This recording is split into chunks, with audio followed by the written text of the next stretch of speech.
Assalamualaikum warahmatullahi wabarakatuh. Perkenalkan, saya Fitriani Widodo, NIM 20221011031164. Saya di sini akan membahas terkait tema pandangan viktimologi dengan sistem peradilan pidana di Indonesia. Maka selanjutnya yang pertama akan membahas pendahuluannya terlebih dahulu. Baik, yang pertama kita akan membahas pendahuluannya terlebih dahulu, yaitu apa itu viktimologi. Viktimologi adalah cabang ilmu yang mempelajari korban kejahatan, termasuk bagaimana korban ini mengalami kerugian, perlindungan hukum yang diberikan, serta pemulihan yang mereka butuhkan. Viktimologi ini sangat penting dengan bagaimana melihat korban tidak hanya sebagai saksi atau figuran dalam peradilan, tetapi harus sebagai pihak yang mendapatkan perhatian dan perlindungan maksimal dalam proses hukum. Baik, selanjutnya dasar hukum perlindungan korban di sistem peradilan pidana Indonesia.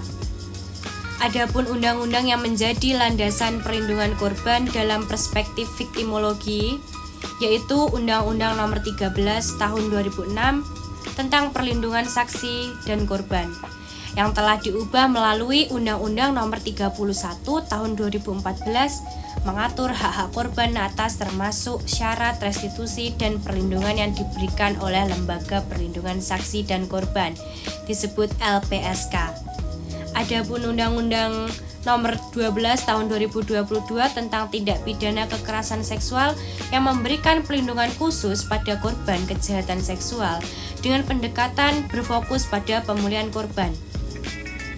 Adapun undang-undang yang lain yaitu Kitab Undang-Undang Hukum Acara Pidana KUHP juga mengakomodasi perlindungan korban ini, misalnya dalam hal untuk didampingi selama proses hukum yang berlaku. Yang terakhir ada Undang-Undang Dasar 1945, terutama pasal 28 yang menjamin hak manusia termasuk perlindungan hak korban kejahatan. Pembahasan berikutnya, tantangan dalam implementasi viktimologi di peradilan pidana. Walaupun sudah ada aturannya, dalam praktiknya korban masih sering mengalami kesulitan, seperti proses perdagangan yang panjang dan berpotensi menimbulkan reviktimisasi, yaitu korban harus mengulangi pengalaman traumatis saat memberikan keterangan. Yang kedua, stigma sosial yang melekat pada korban, terutama kejahatan seksual. Adapun yang ketiga, hak korban terkadang masih diwakili oleh aparat penegak hukum, sehingga korban merasa kurang mendapatkan ruang dan perhatian yang layak. Baik, selanjutnya peran pemerintah dan masyarakat. Yang pertama ini untuk benar-benar mengoptimalkan bagaimana penerapan viktimologi dalam sistem peradilan di pidana ini juga diperlukan kerjasama yang erat antara pemerintah dan masyarakat. Pemerintah juga memiliki tanggung jawab untuk menyediakan berbagai layanan yang dapat diakses korban dengan mudah, baik berupa bantuan medis untuk pemulihan fisik, layanan psikologis untuk mengatasi trauma. Pendampingan hukum juga dapat diberikan dalam korban untuk memahami dan memperjuangkan hak-haknya maupun dukungan sosial sebagai bentuk pemulihan jangka panjang. Di sisi lain, masyarakat pun juga perlu dilibatkan melalui proses edukasi yang berkesinambungan sehingga pandangan negatif dan stigma terhadap korban dapat berkurang, bahkan dihilangkan. Dengan demikian, korban tidak lagi merasa terisolasi atau dipersalahkan, melainkan memperoleh dukungan dan moral yang dapat memperkuat semangat pemulihan korban. Selain itu, lembaga-lembaga yang memiliki peran khusus dalam perlindungan korban seperti Lembaga Perlindungan Saksi dan Korban LPSK sendiri harus terus didorong agar lebih aktif menjalankan tugasnya. Peran LPSK ini tidak hanya memberi sebatas perlindungan fisik, tetapi juga menjamin adanya rasa aman dan dukungan menyeluruh bagi korban, termasuk dalam memberikan kompensasi maupun restitusi. Apabila pemerintah, masyarakat, dan lembaga terkait dapat bersinergi dengan baik, maka perlindungan terhadap korban kejahatan akan semakin maksimal, sekaligus mencerminkan bahwa sistem hukum di Indonesia ini tidak hanya berfokus pada pelaku, tetapi juga memberi perhatian yang serius pada korban yang seringkali menjadi pihak paling dirugikan. Terkait pemberian perlindungan itu, dalam viktimologi juga menekankan pentingnya memberi kesempatan kepada korban untuk menyampaikan bagaimana atau pandangan yang terjadi pada korban itu dan dampak kejahatan yang dialami dalam persidangan. Ini sangat membantu dalam putusan majelis sehingga menjadi lebih adil dan mempertimbangkan keputusan korban. Selain itu, viktimologi juga mengajarkan pentingnya memberikan kompensasi dan restitusi sebagai ganti rugi bagi korban, termasuk pergantian biaya, terus pengobatan, dan kerugian psikologis.